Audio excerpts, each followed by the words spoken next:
Welcome back to the Wilderness Attitude Podcast. This is part 2 of Bobby and Kristin Labonte. We had to hit the stop button right before Bobby was about to tell us about Kristin's first epic Alaskan hunt. So, here you go. Bobby's jumping right on this one, so sit back and enjoy the story.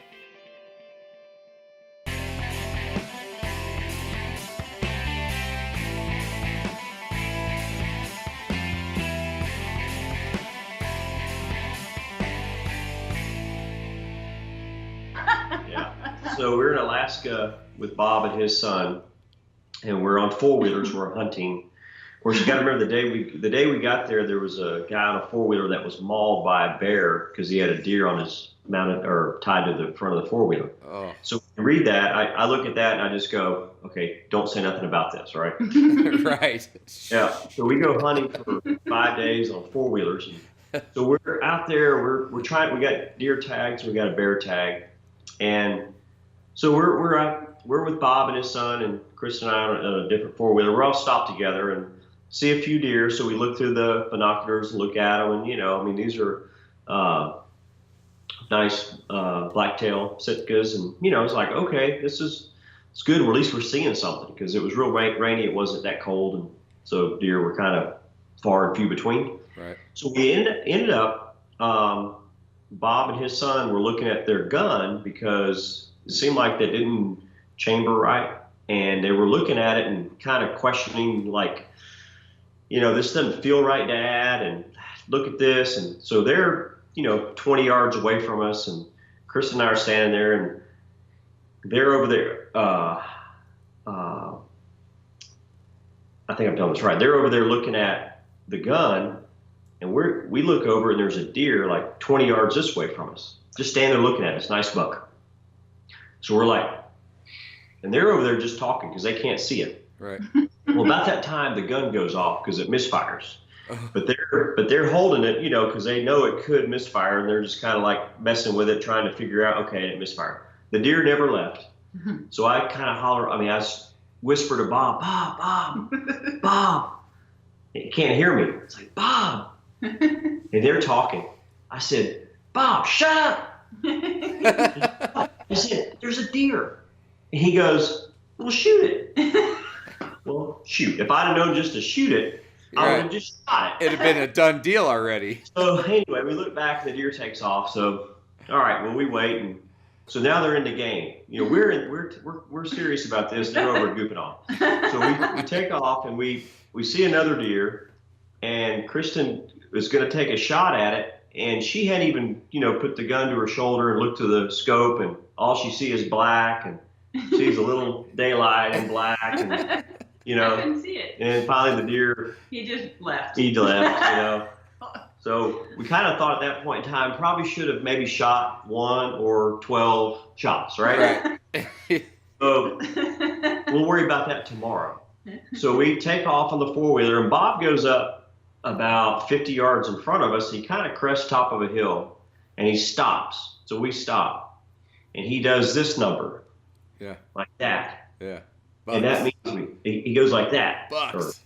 Yeah. And if it was that is a bear, that is a deer. Yeah. So we stop, and he's like, come on. So we go up there, and his son gets down probably on one knee, mm-hmm. and you get the gun and put on his shoulder, mm-hmm. and take a shot at the deer and hit the deer in the back. Deer takes off and runs. So I'm on a four-wheeler. They take off running, run, jumping over a creek. I think they take another shot at it. Yeah. I ended up, he hollered for me for the four-wheeler, so I ran up, wide up with the four-wheeler. I jump off while it's going. He jumps on while it's going. He takes his gun and he goes around a corner and shoots the deer. Finally, deer was laying down, but shot him again. It was like, holy smoke, that was pretty epic right there. All that happened in like 20 minutes. All 3 deer. Yeah, that was a pretty epic time right there. And so anyway, it's like, well, shot your first deer. Yep. And off the shoulder of a guide. Yep. And on a four-wheeler, mm-hmm. and running through this and jumping over a creek and all. I mean, it was like, well, that's your first deer. That was pretty epic. I mean, that's wasn't awesome. It was It awesome. wasn't like sitting in a deer stand and here comes a deer walking up and you shoot. Yeah. We were chasing it. Yeah. So anyway, that was a pretty fun time. Yeah. And the second deer she shot up there the next year was kind of funny. We were walking through these woods and they were haunted. And so we were listening for ghosts and we didn't hear any ghosts. But anyway, it got real quiet, real mossy. It looks like it could be a crazy looking scene. And I mean, we walked up and I think Bob's son saw the deer first. And it's like 30 yards in front of us just looking at us. And she's got the gun, her gun, I've got my gun. And she's like, and Bob's son goes, "There's deer. Shoot it." So she gets down on one knee, no shooting sticks and no rest. I don't think you had anything. Nothing. You just shot it free-handed. Shot it, boom, right there because it's looking right at you. And the deer took off. So the guy, is that Robert? Mm-hmm. Robert took off running. And the last I seen of Robert was he was diving with a knife in his hand. And he dove and stabbed the deer. It was like, I don't think you needed to do that, but that looked great. And it was so much fun. And so anyway, so we got to the deer and Kristin goes, "God, that's great shot, honey," and all that stuff. She goes, "I'm sorry." I said, "Why?" She goes, "I think I told you to get out of the way." And I was like, "Yeah, you probably did, but the adrenaline rush was so high you could not. It didn't matter." Didn't matter. Your two deers had some good story to it. Good meat to that. They did. They were, for me, but I don't know for the rest of the world, but for me, they were epic because there was like, it's like to go back to the beginning of this whole conversation about how the intensity that we are used to living at, it happened right there. My first two deer, same intensity, same get out of my way. I'm pretty sure I said that and I felt a little bit bad, but it was game on. And now I'd have to say, I mean, you got to be hooked on Epic at this point, right? I mean, This is going to happen again and again and again. Right. That sounds. Yeah. It's just, I think it's our lifestyle. We just kind of end up that way. Yeah. Yeah. It sounds amazing. It's interesting that you had that kind of success rate. I think that's pretty cool. Go up there and find a couple good deer to put on the wall and have the stories to tell. And now you're going to go back again. But so where'd the bear hunt fit into this gig? I mean, that was two great deer stories, but you told me you went bear hunting. Yeah, it didn't work out. Yeah, We didn't try to shoot a deer because there wasn't one there to shoot. There was no deer no bear that were the one that was close enough to shoot wasn't big enough, and the one that we saw was a mile away. Yeah. And after that, we just saw tracks and tracks and tracks, and we heard them, and we heard a bear. We heard a bear in the woods that was eating something, and it's like. We seen brush laid down huge bear. And we fly out of Port Lions, Port Lions, and the next day I got home and Bob calls says, "I just seen a big bear outside the front window of the house." Right. And we stayed. It's like, well, shoot, we should have shot the resident bear. Right. But anyway, we just didn't see any, didn't have any luck with bear. Both times we went. Next time we're gonna go deer hunting. We'll see a bear. Yeah, that's exactly how it goes down. That's exactly it. If you don't have a bear tag, you'll see all the bears you want. Yep. Right. Yep. Now, Kristin, you said you have a whole new respect for people in Alaska, or in people that hunt Alaska. Tell us why. Well, the trips that we've made up there, we've met some really neat people, and I know we've had cool experiences that we associate with those people for sure, but their fortitude, I guess, their mentality, their just drive to thrive in such harsh environmental circumstances is just incredibly impressive to me. I mean, everybody kind of is on the same page with embracing it, and winters are long and dark and cold, and things happen there that don't happen to Bobby and I, because we can jump in the car and run down to the grocery store. And where we were with Bob the first time, there were a few houses on that island, but there's no store. Right. They have to get on a boat and go to the store, and whatever the store has is what they get. And same with gas, fuel, in some circumstances, power and electricity. And so, Bob's whole family, they all hunt, and they hunt because they love it and they love the outdoors, but they also hunt for food. It's part of their food, and they're, they were making jerky and all this stuff to put up for the winter, and it's a very impressive lifestyle, and everybody is, like I said, on the same page with that lifestyle, that they embrace it, and they seem to work together, and they are there for each other when they need each other. And so yeah, I love Alaska, and I have so much respect for the people that live there, whether they were born there and stayed, or they moved there. It's just, man, it's an impressive group of people. Yeah, we just finished an Alaskan series with some really great people, men and women up there, and they are just genuinely real people. They work hard, they play hard, they're very well prepared.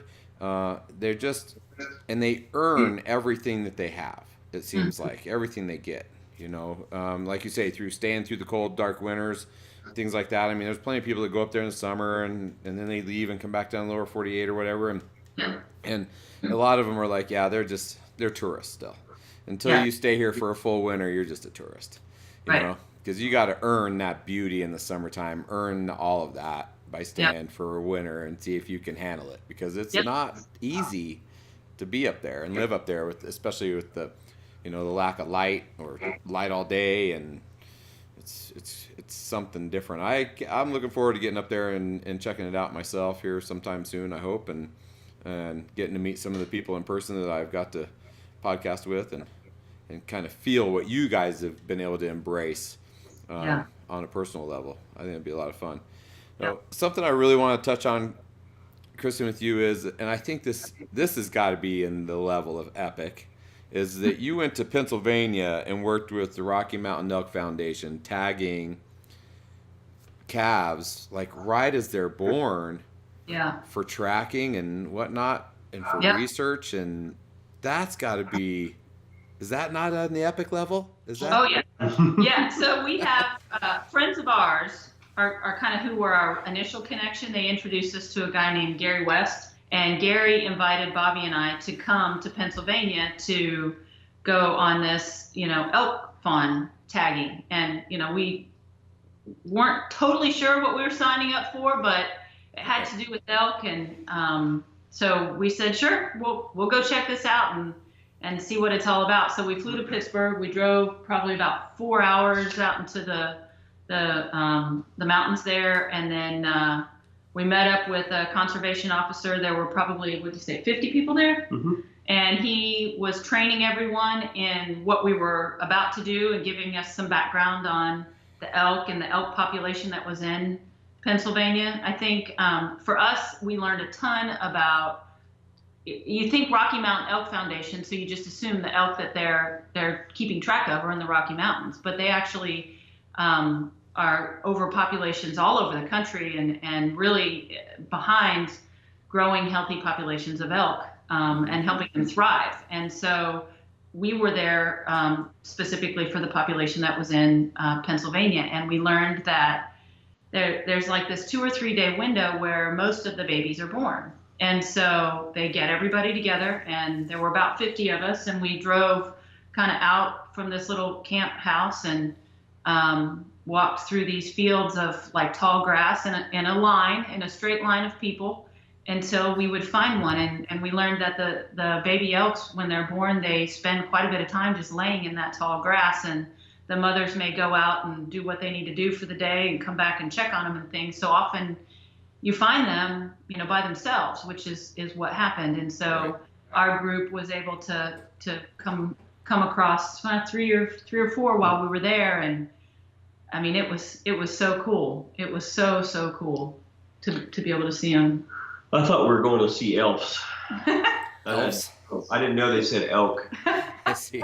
Put it all together after a while, but I was going to see little elves. Elf, fun. But it was so cool to see this 3-day-old elk, and we saw one that the one that we were closest to with all the people around.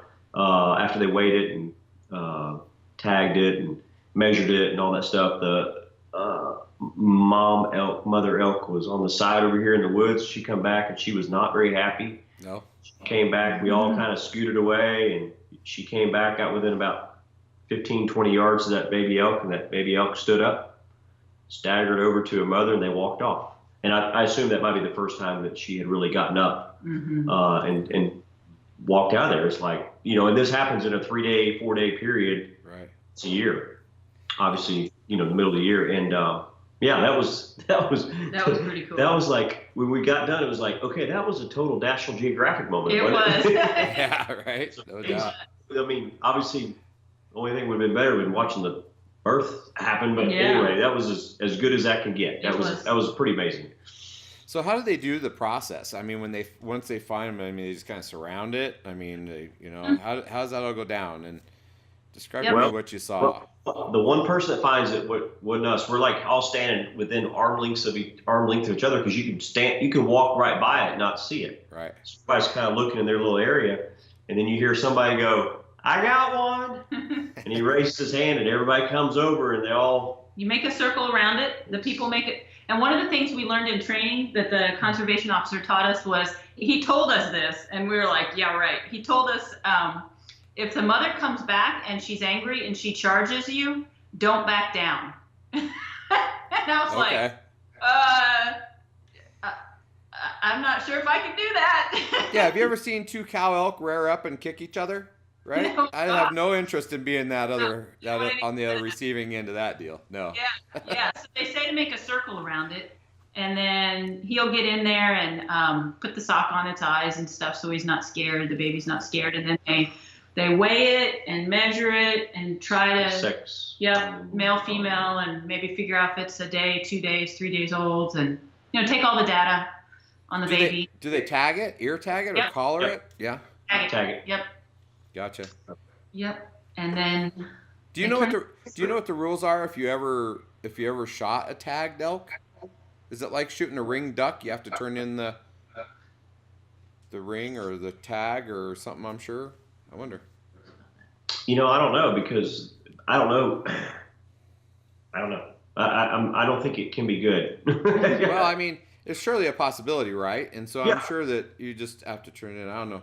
And every state's different, right? I mean, what Pennsylvania would do versus North Carolina, or who knows? But right, they're all different, that's for sure. Yep. Well, that sounds like an amazing experience. I mean, I've come up on some fawns that are newborns laying in the grass, like you say, and it scare you to death because you don't even know they exist, and next thing you know, they just jump up, and it's like jumping a bunch of pheasants in the woods, right? When 10 of them take off, it just scares the bejesus out of you. You thought you just got eaten by something really fast, So, Bobby, you got to go on a few trips to Saskatchewan, and recently, just a few weeks ago, you got to go. Tell us about your recent hunt. Yeah, flew to. I did the same thing last year. This year we flew to Saskatoon, and I went hunting with Bill Gorman with LL Bean.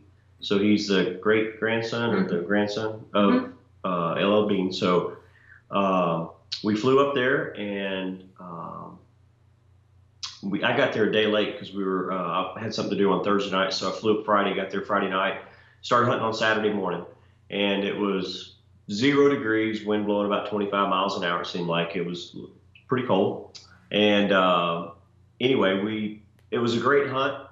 The year before, I shot really quick, so I kind of wanted in my mind to go the first day and not even put a bullet in the gun because, I kind of wanted to watch and see and just see what's happening, because last year I didn't really give it enough time to see what deer might be coming around in front of us. Right. And we saw deer all day the first day. We were just amazed by the amount of deer. And, there was some 10-pointer here and there, nothing great big mass, but big body as far as the main beams go. Wasn't anything, nothing off the charts. Saw a nice 8-pointer, and we were out there from, 5:30 in the morning till 6:30 that night. Wow. And we got back and, listened to what other people had to say. And Bill had shot his deer that day when we got back because he'd already been there a day before me. Nice 10-pointer. I mean, a really nice big 10-pointer, big body buck. And so the next morning, I get up with my camera guy, and Justin and I, we go out there and we sit there, we get in the blind, we're all set up, and it seems like it takes an hour to get comfortable. All right, we got this, we got everything set up. We turned the blind because it was a little bit easier, and got the windows down and got the heater going. And we're just sitting there. It's like, all right, he's got cameras out every part of the body of the tent, and right. GoPros everywhere. We're like, all right. So we sit there and we saw some deer, right away. And we saw a nice 10-pointer, and just kind of cruising. And I saw this 10-pointer come out. Well, I saw what I thought was a 10-pointer come out of the woods. So I looked at it, and his right beam had 5 points on it, and they were nice. And I'm like, probably one I saw yesterday, because we saw probably 3 or 4. But I was like, I don't know. It's like, I'm not sure. Maybe it's. So Justin, he kind of got me the day before. He would hit me because I was dozing off or looking over here. And so I saw this, what I thought was a 10-pointer, and he's over here with the camera looking at some bird or something for the National Geographic photo of the year thing. Right. So I looked at this deer, and he turned, and his left beam had 7 points on it. And I was like, This is the guy. Pay attention. Camera, we gotta go camera now.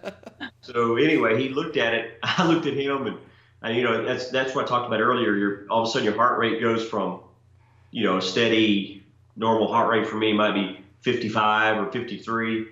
All of a sudden it's 150, and I'm trying to drop my extreme weather suit and grab my gun, and I got stuff falling out, and I'm like, golly, I'm making so much noise. And anyway, so we looked at that deer in the camera, of the lens of the camera, and he walks off. I was like, okay.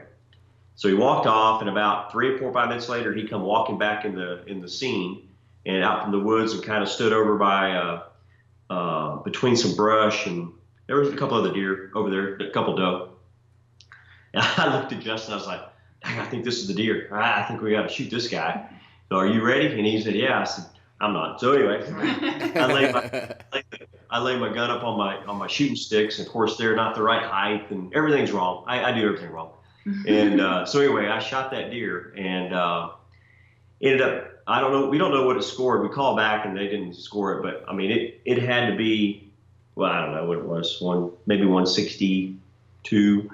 And but anyway, it was a really nice deer. 7 points on the left side. It was a 13-point, had a kicker on the left side beam as well. So it'll be a 13-point deer. Nice body. It was just one of the nicest deer, that most anybody else had seen. And they told us they saw that. I think they said they saw this deer on the camera early in the year. So anyway, I ended up walking back about a half mile or 3/4 mile to get reception for the phone to call somebody to come get us. Right. So we were out there for like 3 or 4 hours waiting, 3 hours probably waiting for them to come back to get us by about 2 o'clock. And we shot it at 10 o'clock in the morning. So it had to be about 12 o'clock. And anyway, so it was good. It was a great hunt. We had a good time. And, Bill shot a great deer, and the other hunters in the lodge were good. They shot some nice deer, and good stories there too. One guy missed 3 deer. And finally went and sighted his gun in because it was off. He didn't know it. And went back and shot one of the deer that he'd missed earlier in the week. Nice. I was like, that's a great story. So whether it was us having a great story, some other guys did, and it was a great time. It was cold, but it was some good, great hunting. We saw a lot of deer, a lot of big deer. But you can get through the cold, right? When you've got deer to look at. If you got some with a heartbeat, you can make it through the cold. But if you don't see anything with a heartbeat, sitting in the cold, it sucks. Yeah. It just sucks. And, you know, but it's always cool to come back to the lodge, right? And everybody's got great energy. Everybody's having good luck. It just makes for a really awesome trip. And like you say, really great stories, you know? Yep. So it was good. So you've been on Realtree's driven to hunt and guide to the outdoors. And so you've been around, I mean, you've been around cameras all your life through your career, but does that bother you when you're on the show and you got all these cameras on you when you're hunting? Does it make a difference for you or not?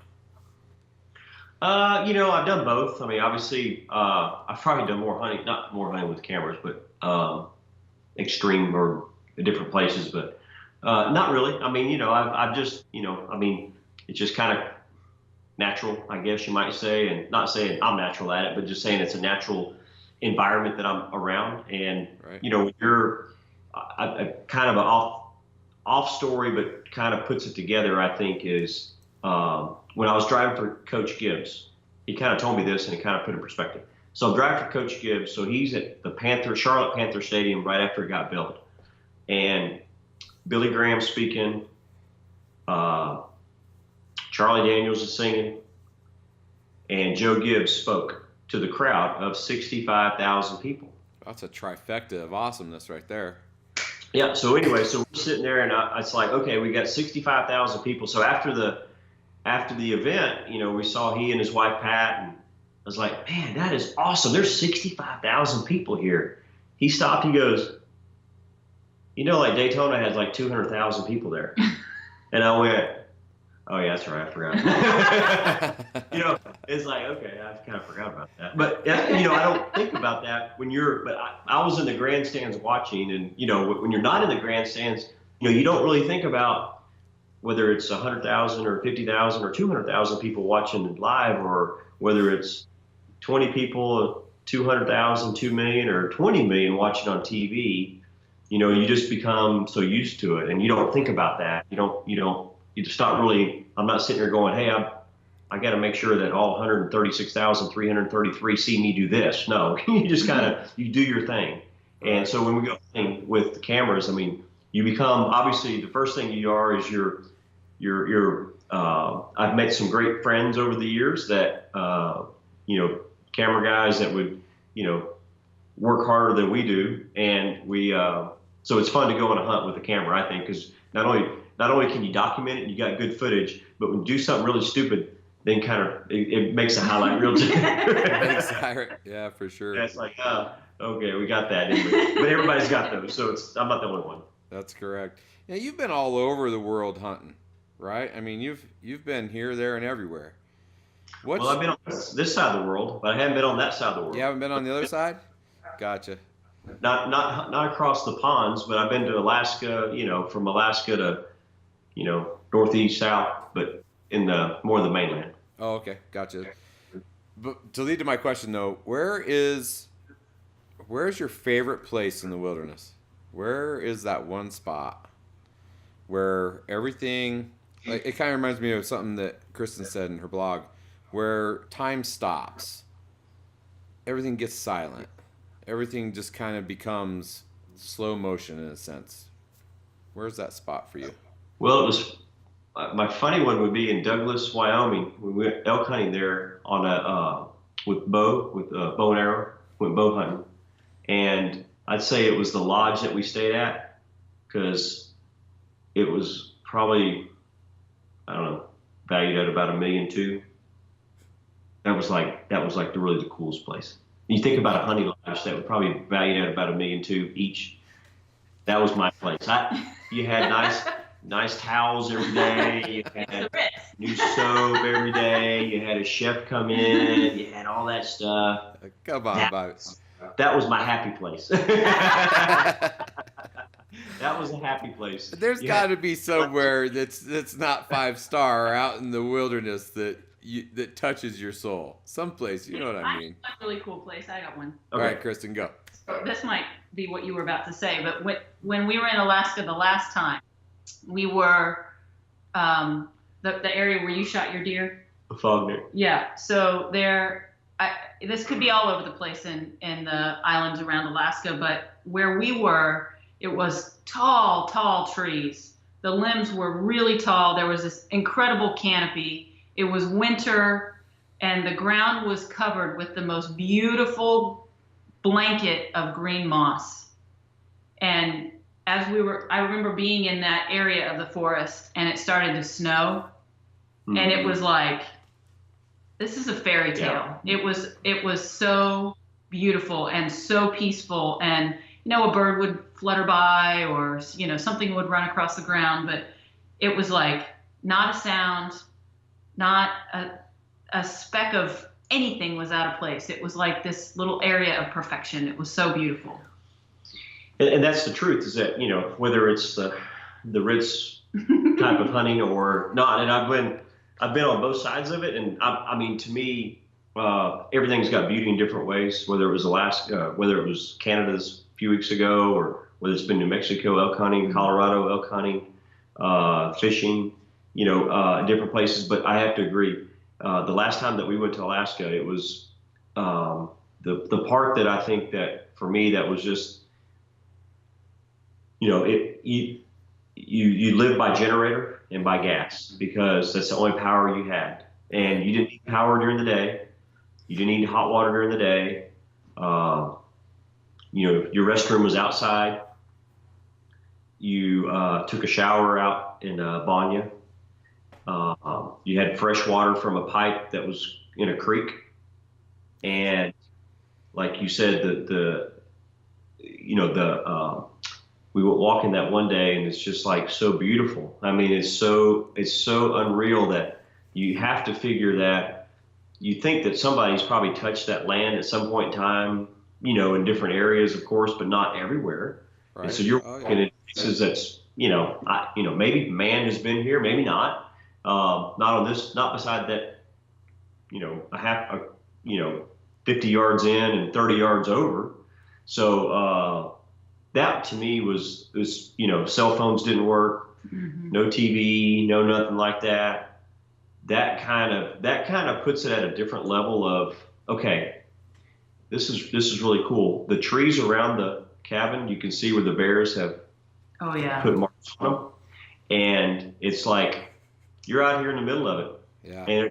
And to get back, we had a boat, but I mean it's a smaller boat, but you would want to get back on a rough day, seas are 8 or 10 foot, and that boat wouldn't work. But that was the best. And I'd been up there fishing in that same area a few years ago, and we're sitting there halibut fishing, and big old whale just surfaces right beside the boat, and you're like, that's as big as we are, And I mean, just amazing. We'd catch bass that afternoon, and the next day we had black bass for breakfast. That's kind of weird, but anyway.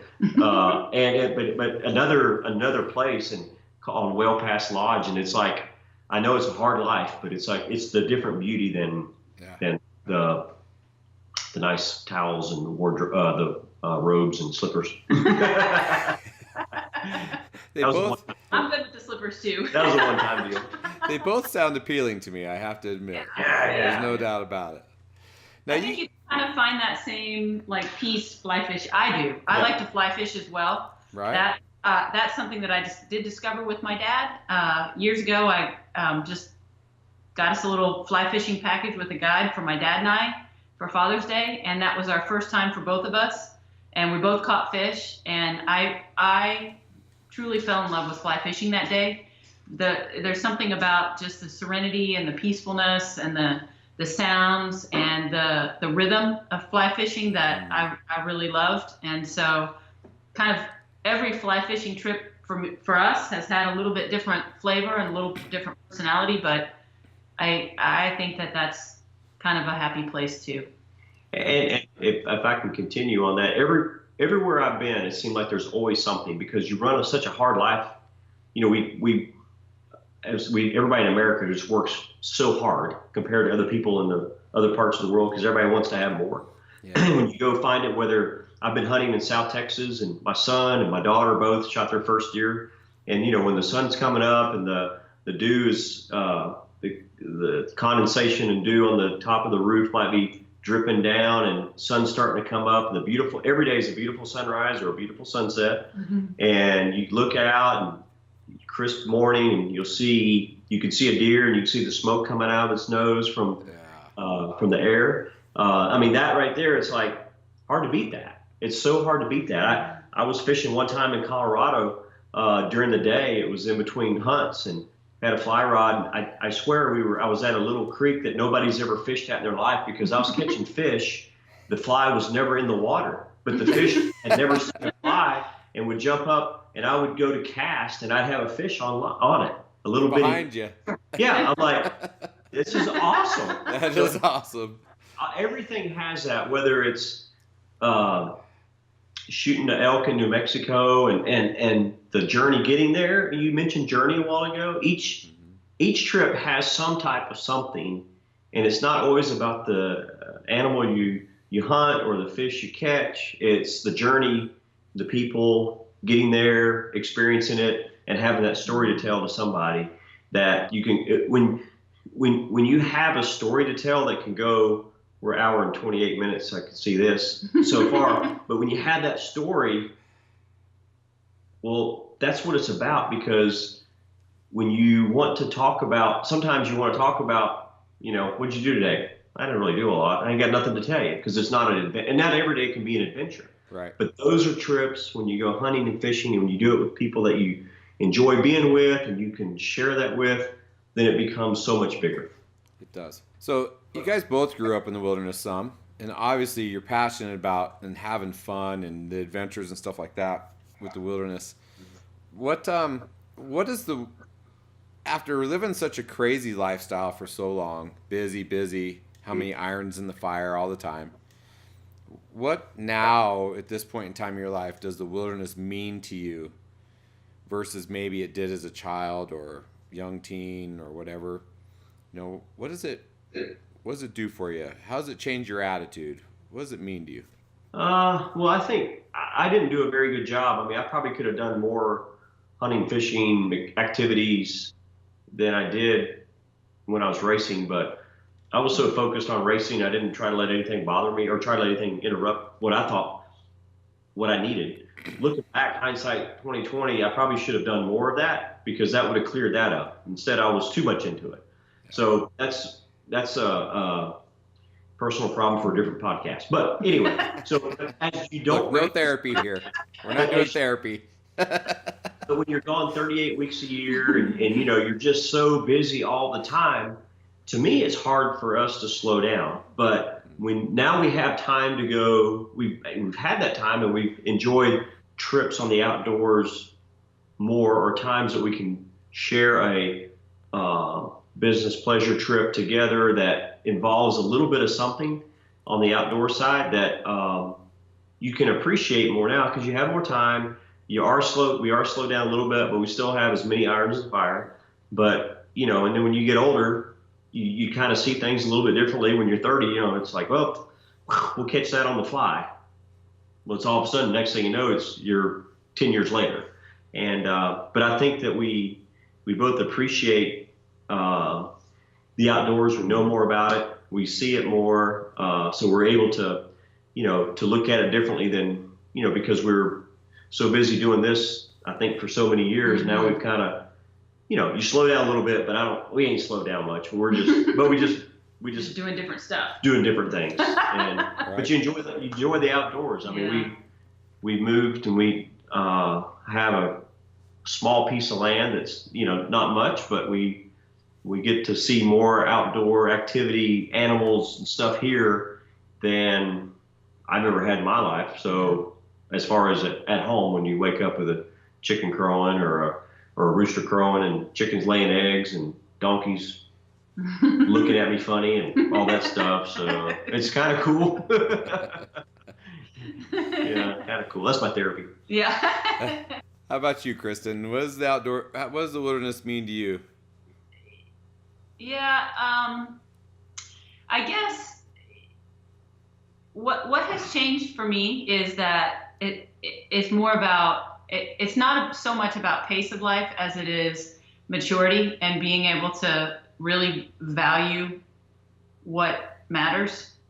So in my younger days, I was driven for this or driven for that, and I've been an athlete in multiple different sports over the years and through high school and college and in my 20s and 30s. And it's almost like maturing has been a bigger piece of it than losing the singular focus of racing. And so I can really appreciate the experiences that we have a lot more than I ever realized that I should.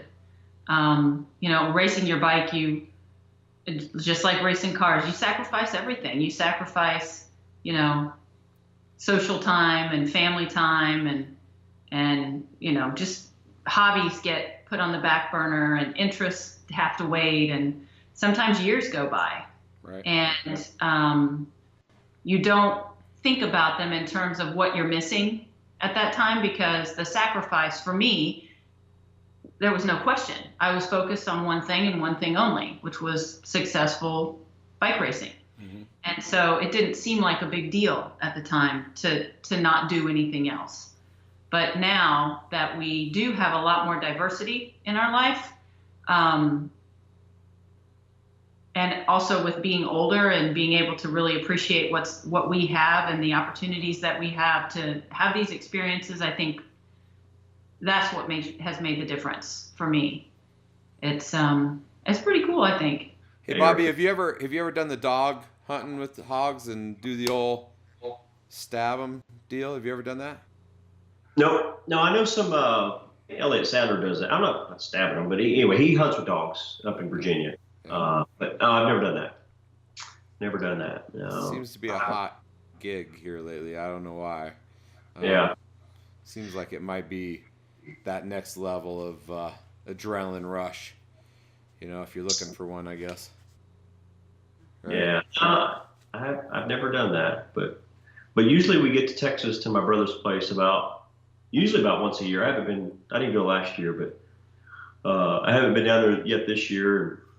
He goes quite a bit, and it seemed like I find out he's going after he's already gone. Right.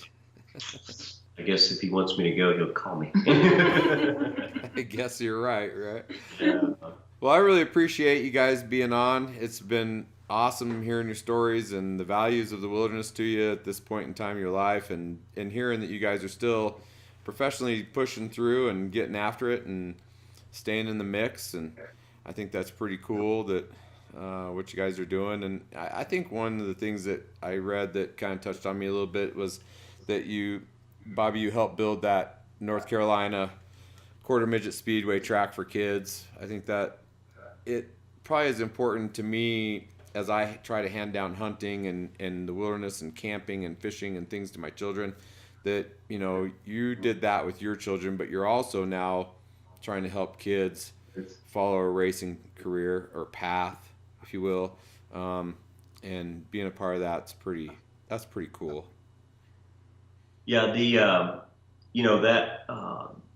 when I built that track, my son and I, we were racing all up and down the East Coast towards Pennsylvania, Florida, went to Nashville once, I think, and Georgia once, and Indianapolis, kind of went all around. And then, so I built the track, and then about the time I finished building the track, he was like, I think I'm done racing. I don't want to do this as much, and he grew up so fast height wise. So we were kind of at a crossroads anyway.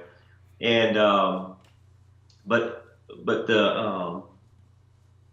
the cool thing is what we did together, and that's how I grew up racing quarter midgets with my dad and my brother. So I kind of knew that. I mean, that's just what I knew. My dad built a quarter midget track, didn't spend as much money as I did, but he built the track for kids, his kids and other kids. Right.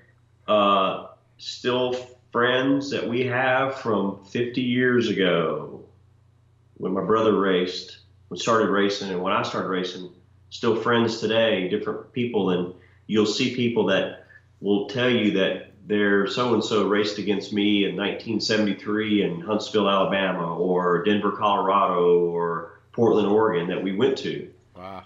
And saw Wally Dallenbach's wife of the night, Robin. I raced against her in San Antonio when she was, 5, 6, 7, 8 years old. And so for me, even though we don't go to the racetrack and race, my kid's 20 and 24 almost, so that's a different path now.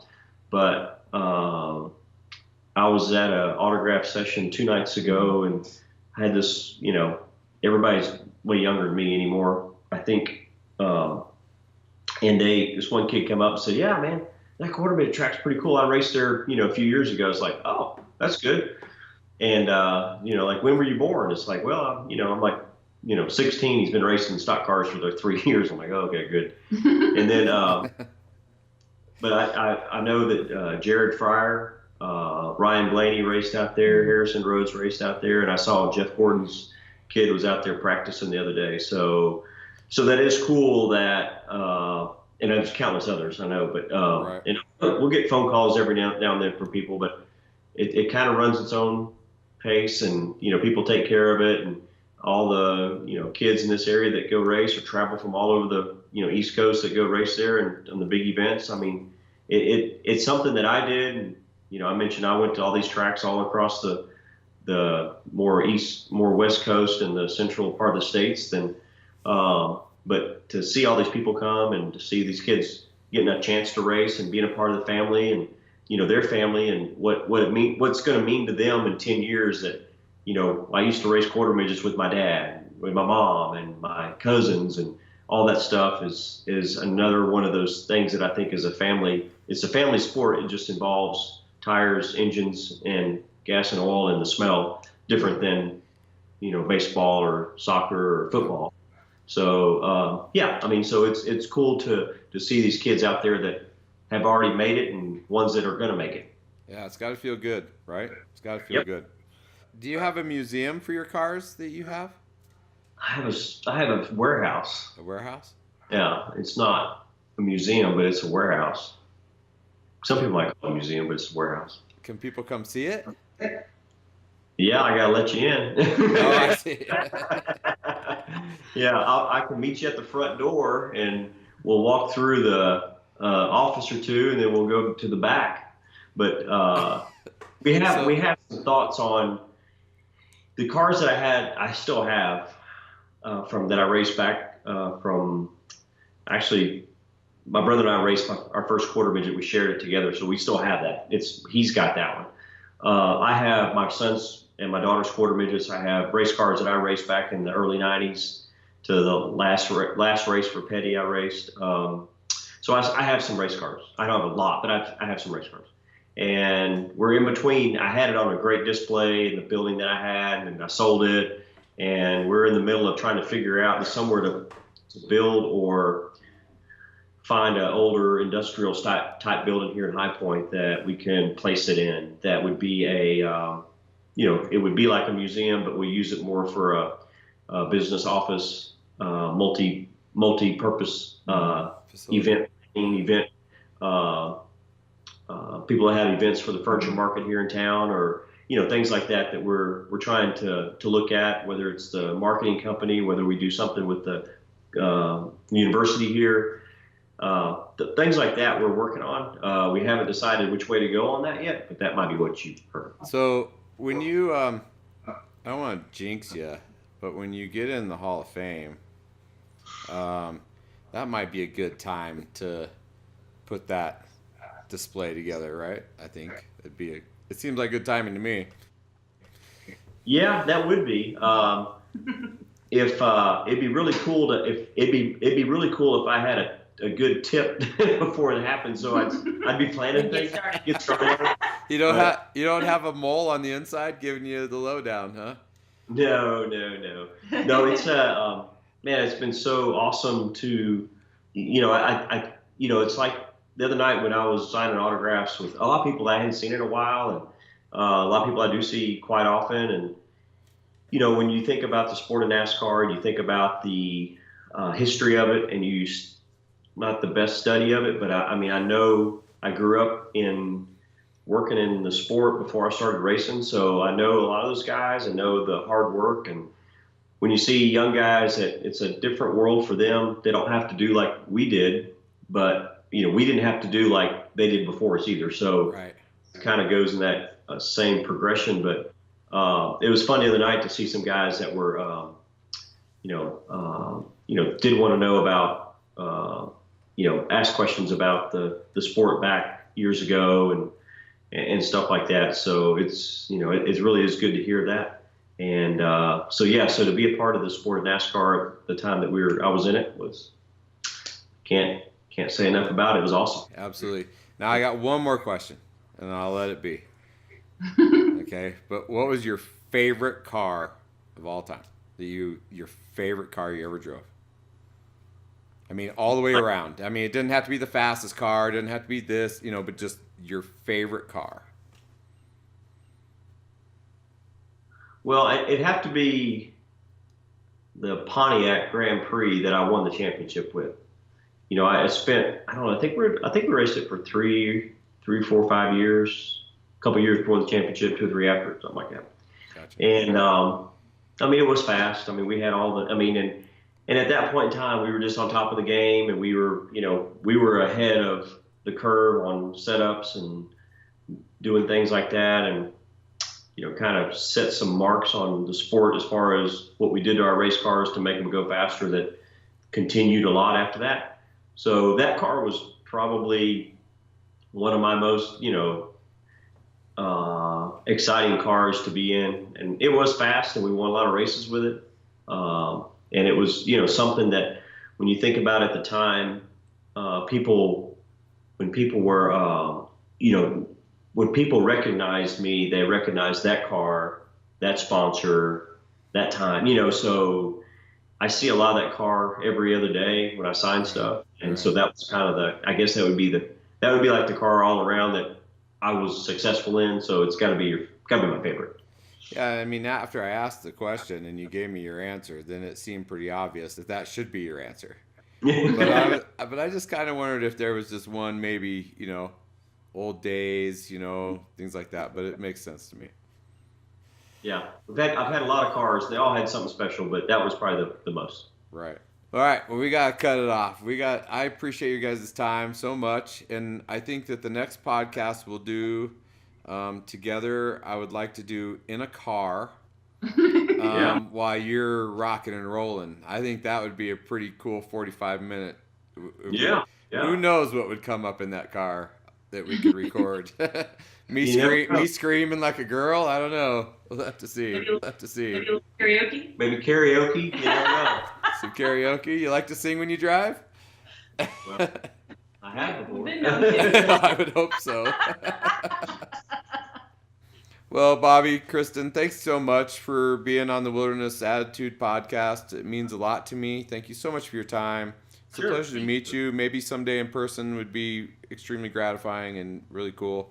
In the meantime, keep up the good work you're doing for the kids and racing and with the stuff that you guys are doing. And we'll check in with you guys again here sometime soon and see if there's anything new that we need to talk about. Sounds great. Thank you. Thank you very much. Have a great day.